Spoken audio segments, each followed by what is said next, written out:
नमस्कार विद्यार्थी व पालक मित्रांनो, career making guidance YouTube channel मध्ये आपल्या सर्व विद्यार्थी आणि पालकांचे हार्दिक स्वागत करून आपल्या सर्वांसाठी एक महत्त्वाचा सब्जेक्ट घेऊन आलेलो आहे।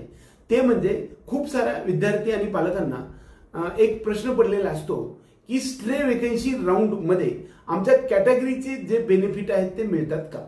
बऱ्याच वेळा आपल्याला राउंड 1, 2 आणि 3 म्हणजे ज्याला आपण मॉपअप राउंड म्हणतो, या तिन्ही राउंडच्या नंतर जो राउंड होतो त्याला चौथा राउंड किंबहुना स्ट्रे वेकन्सी राउंड असं म्हटलं जातं। स्ट्रे वेकन्सी राउंड मध्ये ऑनलाईन स्वरूपामध्ये फक्त ऑल इंडिया कोट्याला म्हणजे एमसीसी मध्ये रजिस्ट्रेशन करण्याची संधी उपलब्ध असते, परंतु महाराष्ट्र सीईटी सेल मध्ये आपल्याला स्ट्रे वेकन्सी राउंड मध्ये एंट्री करता येत नाही। ज्यांनी रजिस्ट्रेशन केलेलं आहे असेच विद्यार्थी फक्त चॉईस फिलिंग करू शकत असतात। बऱ्याच वेळा स्ट्रे वेकन्सी राउंड मध्ये जर समजा आपला नंबर लागला आणि आपण ऍडमिशन घेतलं तर आपल्याला कॅटेगरीचं बेनिफिट मिळतं का, हा प्रश्न खूप वेळा विचारला जातो। तर स्ट्रे वेकन्सी राउंड मध्ये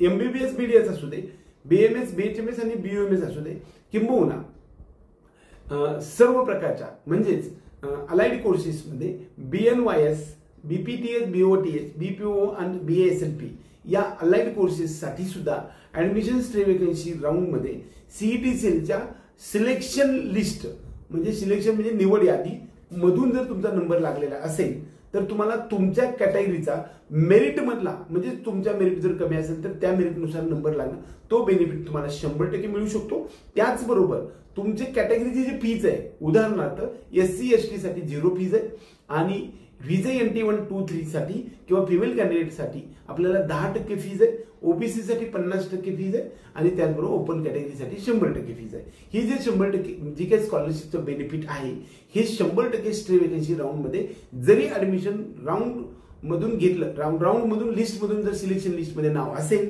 तर तुम्हाला कॅटेगरीचं मेरिट मधलं त्याचबरोबर फीज मधलं बेनिफिट 100% मिळतं। मनात काही टेन्शन घेण्याची काही कारण नाही। फक्त ओपन कॅटेगरीच्या विद्यार्थ्यांना 8 लाखापेक्षा कमी उत्पन्न असणं गरजेचं आहे आणि इतर सर्व कॅटेगरीच्या विद्यार्थ्यांसाठी नॉन क्रीमी लेअर आणि कास्ट व्हॅलिडिटी असणं आवश्यक आहे। एससी आणि एसटी साठी नॉन क्रीमी लेअरची आवश्यकता नाही, कास्ट सर्टिफिकेट आणि कास्ट व्हॅलिडिटी एवढे डॉक्युमेंट्स असणं आवश्यक आहे। त्यामुळे सर्व स्ट्रे वेकन्सी राउंड मध्ये किती भाग होऊ शकतात हे बघा। गेल्या वर्षी स्ट्रे वेकन्सी राउंडचे बीएमएस साठी जवळपास 10 ते 11 राउंड झाले होते।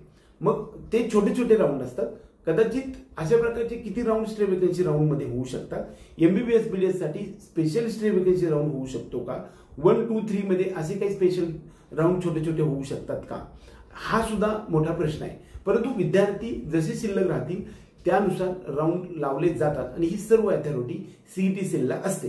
त्यामुळे स्ट्रे वेकन्सी राउंड हा एकच राउंड आपला राहिलेला असला तरी सुद्धा स्ट्रे वेकन्सी राउंडचे तुम्हाला 1, 2, 3, 4, 5, 6, 7, 8, 9, 10 जवळपास 10 राउंड पण छोटे छोटे 1-2 दिवसाचे होऊ शकतात। एकंदरीत आपल्या सर्व विद्यार्थी आणि पालकांचा प्रश्न जो आहे तो म्हणजे स्ट्रे वेकन्सी राउंड मध्ये नंबर जर आमचा मेरिट मध्ये लागला तर तुम्हाला कॅटेगरीचा फीज मधला बेनिफिट मिळतो का, तर याचं उत्तर 100% हो असं आहे।